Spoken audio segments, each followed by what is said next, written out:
Hi friends! Thanks for tuning in.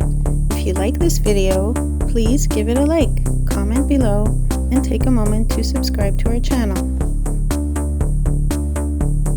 Welcome to Downtown Winnipeg, Manitoba, the vibrant heart of the city, offering a dynamic blend of culture, history, and modern development.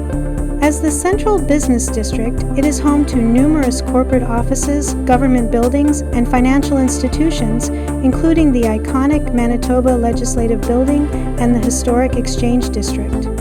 Downtown Winnipeg is also a cultural hub, with attractions like the Canadian Museum for Human Rights, the Winnipeg Art Gallery, and the Centennial Concert Hall.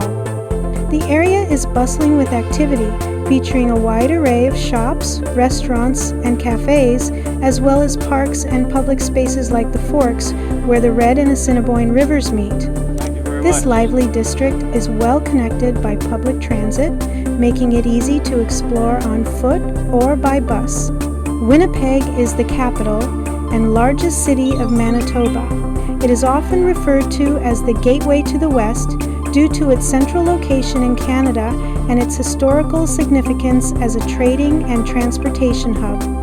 The city's name comes from the Cree word Win Nipi, meaning muddy waters, referring to the murky waters of the Red River that flows through the heart of the city.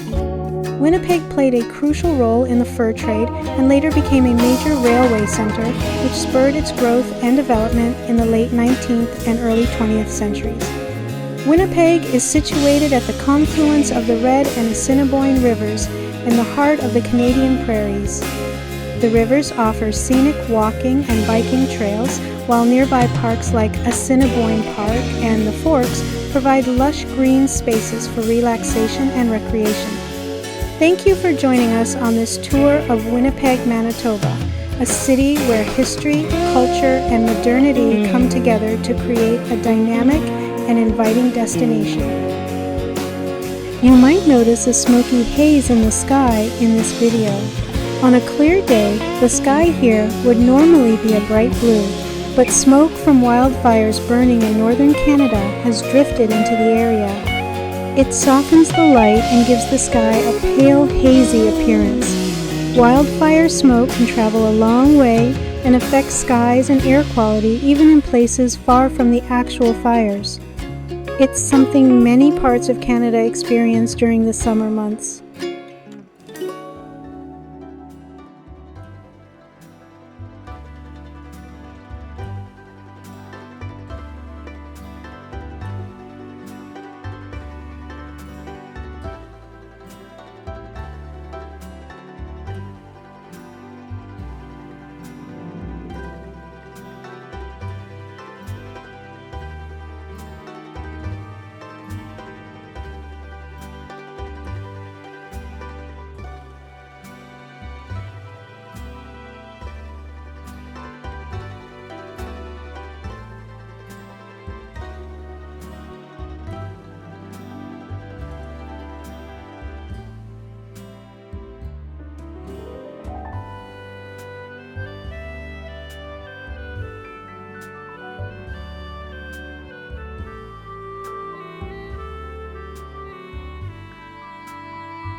Thanks for watching!